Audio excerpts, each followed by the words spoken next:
किसी जमाने में जब ज़रई समाज था, गांव के लोग मिलजुल कर एक एक बर्तन जोड़ के कपड़ा लीड़ा मिला के एक लड़की ब्याह देते थे।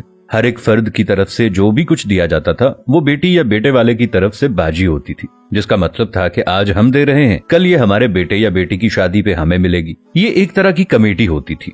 इसके बावजूद कि शादी बाकायदा मनसूबाबंदी के साथ की जाती है, शादी का खाना देना या मेहमानों को दावत खिलाना भी एक समझ में आने वाली बात है। दूसरी तरफ मर्ग है जो कभी पूछ के नहीं आती। आने वाले मेहमानों की तादाद भी मुतय्यन नहीं होती, दिन भी मखसूस नहीं होते। बाज़ औक़ात तो 40-40 दिन तक सोग चलता है और खाने में हम बकरों और मुर्गों का मुतालबा करते हैं। लेकिन सवाल है कि क्या हम पैदा ही खाने के लिए हुए हैं? क्या हम मर्ग पे भी खाने के लिए जाते हैं? इसे तो एक तरफ रखिए, और कहते हैं ना कि दुख अपना अगर हमको बताना नहीं आता, तुमको भी तो अंदाजा लगाना नहीं आता।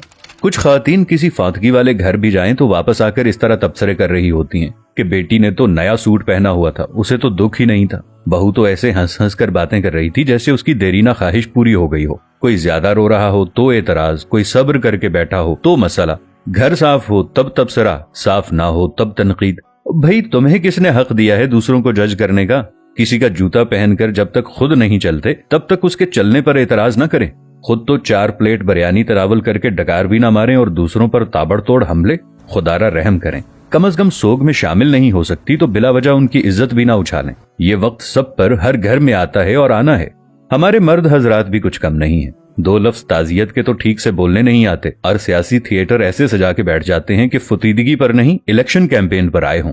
जिसके सर से बाप का साया उठाए कोई उसकी भी तो दिलजोई करे, उसके गम का मदावा भी तो कोई करे। लेकिन हमें किसी के गम से क्या, हम तो रस्म दिखावा के लिए गए हैं। हमारी बला से कोई मरता है तो मरे। हम तो पूछेंगे कि भाई जी खाने का इंतजाम हो गया ना, कितनी देगें बनवाई हैं? 10 देगें तो कम हैं, बरादरी भी है, महल्लेदारी भी है। वो बेचारा बाप के शोक को भूलकर इस परेशानी में लग जाता है कि कहां से कर्ज पकड़ूं, क्योंकि खाना सही ना बनाया तो बातें होंगी कि सारी जिंदगी बाप का खाया, मरने पर रोटी भी सही ना दे सका।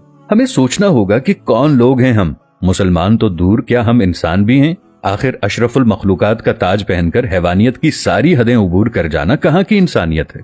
मैंने मैयत के घर में ऐसी आवाजें भी सुनी हैं। जो देग पर बांटने में लगा हुआ होता है उसे कहा जाता है कि जरा प्लेट में 4 बोटियां ज्यादा डाल देना। वो दामाद भी आया है, उसे भी खाना देना है। वो बेटी जो माँ या बाप की मैयत पर रो रो कर हलकान हो रही थी, जैसे ही जनाजा उठता है तो वो सारा गम पसे पुश्त डालकर खाना तकसीम करने में लग जाती है कि ससुराल वाले भी आए हैं, उन्हें खाना न मिला तो सारी जिंदगी बातें सुनने को मिलेंगी कि तेरे बाप की मैयत पर तो हमें खाना भी नहीं पूछा किसी ने। मैंने इस बात पर भी तबसरे सुने हैं कि सालन में तो तरी ही नहीं थी, हमारी प्लेट में तो बस शोरबा ही आया।